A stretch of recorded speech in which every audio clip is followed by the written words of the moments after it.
Bofamil, he joins us live now. Sanjay, morning. Thank you for joining us.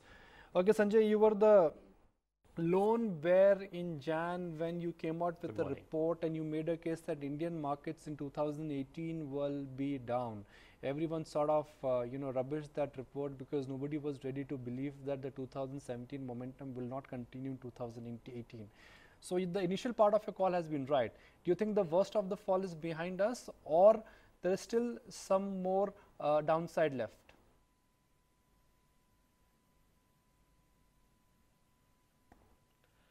So I think the valuations have corrected from excesses. If you look at the multiples, MSCI India was at in excess of 19 times earnings. It's down to almost 17ish now. The long-term average is 15 and a half. So the answer to your question is yes and no. The valuation excesses are not as high as they used to be on the index, but there is still some way to go, I would argue. On a stock basis, that divergence is perhaps is larger. So stuff that was very expensive probably still remains expensive, and for good reasons, because stuff that has become cheap has had specific issues with them. So I do think that there may be still some downside left to this market. Some numbers, and it's not for the first time equity markets have corrected 10%. I mean, a 10% correction in best of the bull markets could be called as par for course, and it is very routine. What's interesting is that if you look at the recent 10% plus correction in the last 4 or 5 years, markets every time have managed to bounce back because of the uptick of the economy and because of the global trade positioning. So today we may be feeling the heat, or today investors may be feeling the heat of the correction, but a quarter from now or maybe 6 months from now, do you think markets would be trading significantly higher?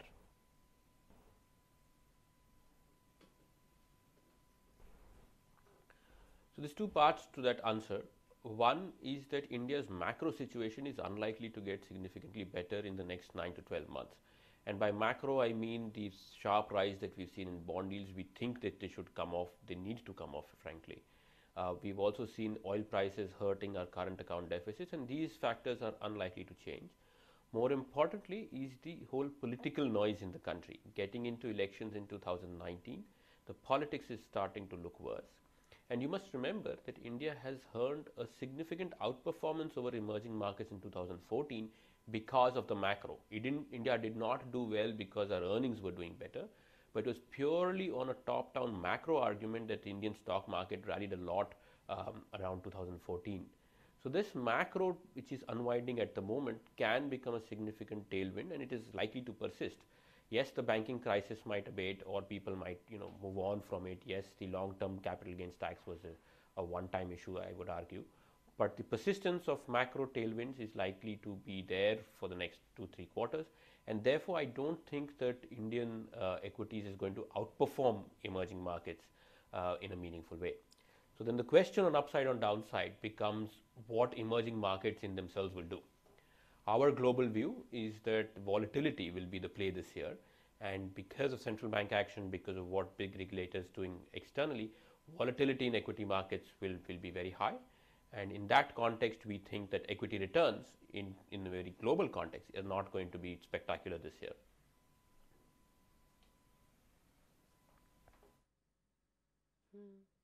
Sanjay, hi, morning. So in this bout of volatility, because you do believe that time-wise correction is yet to play out, maybe the price-wise, could be done with another 5% more. What is it that we are staring at? Could we see lower lows from here, higher highs, or do you think the January high has marked a cap for the market?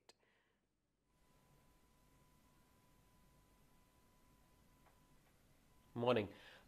Well, that would be too much of crystal gazing, I would think, in my part.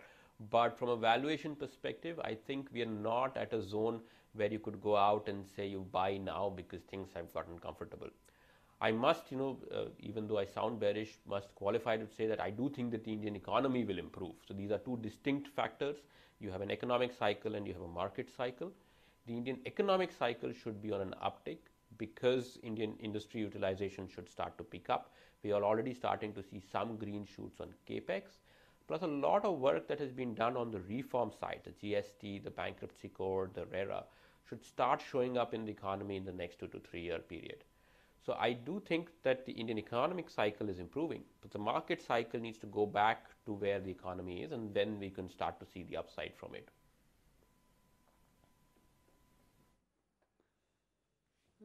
Okay, fair point. At the tipping point of it all in February, Sanjay, were also the PNB scam, and that's really been the dragging end for the market right now. Would you say that banks are out of the woods, or would you say that there's still a lot of murky details in there, still closets coming out of the cover on a daily basis, and the market is yet to price all the extent of the damage?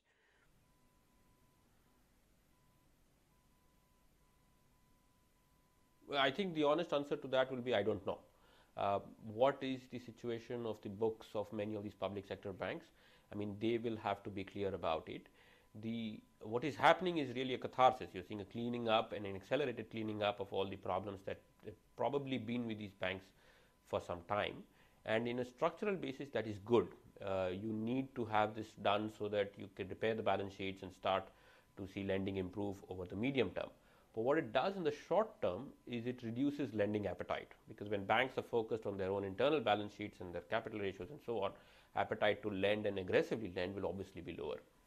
That is poor from a macroeconomic perspective in a 2 to 3 quarter view if banks are not aggressive about lending. But from a market perspective, it again creates the opportunity for private lenders. If you do not have competition from PSUs, which are frankly 70% of the deposit market, then the space for private financial companies can only get bigger.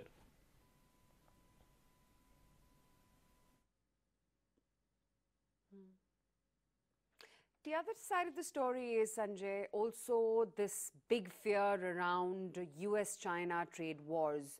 Don't know yet how this is going to play out, but would you say that that has of late definitely challenged the metals rally, because all of 2017 and year to date, metals were just holding out so well, shining bright. And some do believe that the metal cycle per se has still some more leg room and still upside to go commodity wise. Well, would you say maybe it's time now to take chips off the table, because metals could get a little dicier sector to be in purely because of this entire trade war fear? You don't know how this is going to play out.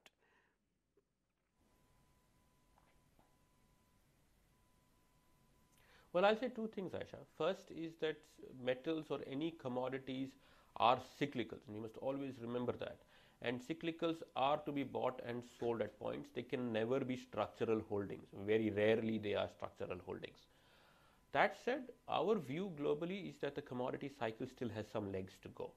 We do think that if not much higher metal prices or commodity prices, at least the present tightness can continue for a while. And in that context, some stocks are cheap and have probably become cheaper recently. So if you put in the spot prices into your valuation for many of these commodity companies, you can probably still see upside in some stocks in India as well. So we are overweight cyclicals globally. We are overweight cyclicals in India as well. And there you can characterize it probably late stage, but there is probably still some left to go. Sanjay, when you say that you are not comfortable with valuations, what is the basis here? Are you of the view that the earnings recovery is going to be muted and valuations will get challenged, or you think irrespective of the earnings recovery, markets are factoring in 2 or 3, 4 years of growth?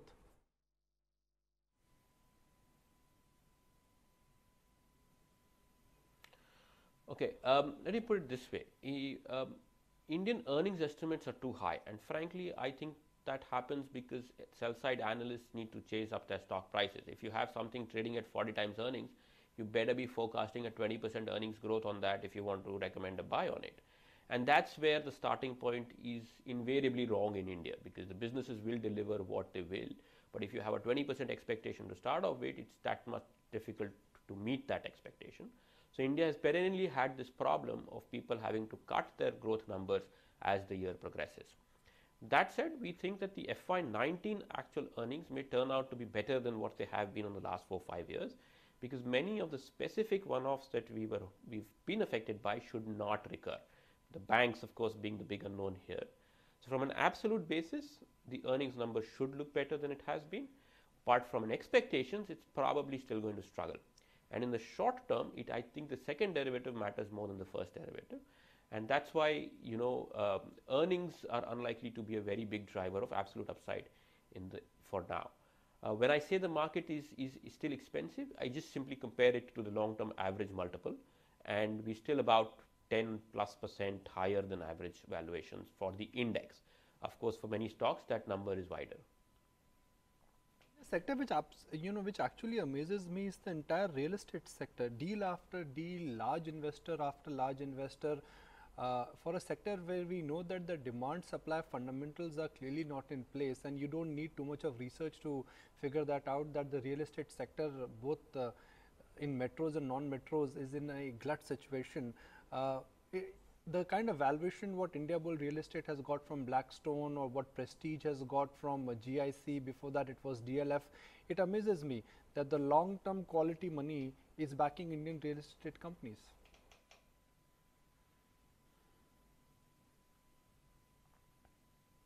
Well, look, I will not comment on specific transactions, but we are actually very big bulls on the Indian housing space, because I argue that, and we've done a lot of work on this, that the demand for housing in India is actually very large. 40% of Indian households live in one-room homes. That's not 1 BHK, but it's just a one room. 20% of urban married couples do not have their own private room. They share rooms with family. And there is a significant shortage of living space. I mean, in India, the average built up per capita space is 8 square meters. In China, that is 37. In Tokyo, which is one of the most dense urban populations, that's 19. There is a huge pent up appetite for residential space in India. I mean, if you did the math, it's literally billions and billions of dollars. The issue always has been the mismatch. What is being supplied and there's not enough demand for it, and what is being demanded is not being adequately supplied, which is where things are changing. With the RERA, there is now a more streamlined process of real estate development, hopefully. But with the government's incentive on affordable housing and low income housing, the right kind of supply should start hitting the market soon. And as you know, most developers are already focusing on that area. So I am encouraged that the real estate space in India corrects and becomes a big driver for not just economic activity, but as the construction picks up, it creates the jobs that everybody's been talking about as well. So as a theme in India, we have been highlighting from a 2 to 3 year perspective, the housing ancillaries and the housing related pack as something that investors should be looking at.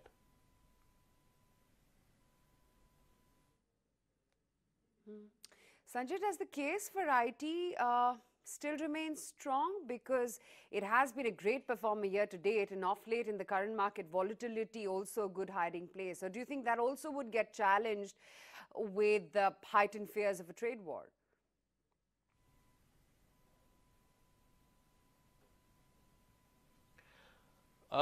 I don't know if Indian IT will be included in the kind of discussion that is happening at the moment. Of course, there is a separate discussion going on in India about immigration, in the US, about immigration and so on.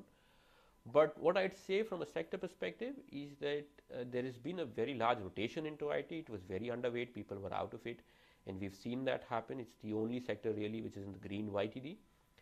But I still hesitate to say that IT has gotten back to growth.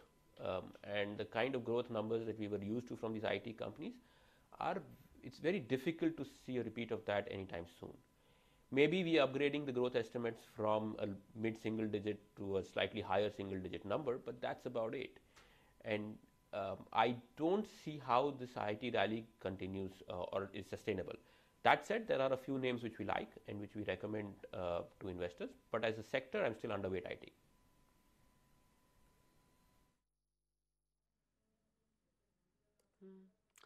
Okay, Sanjay, great speaking with you. Thanks much for giving us all that clarity and what sectors to really look forward to, what to sell into, and more importantly, what the market texture is going to be like for the next 1 year to come.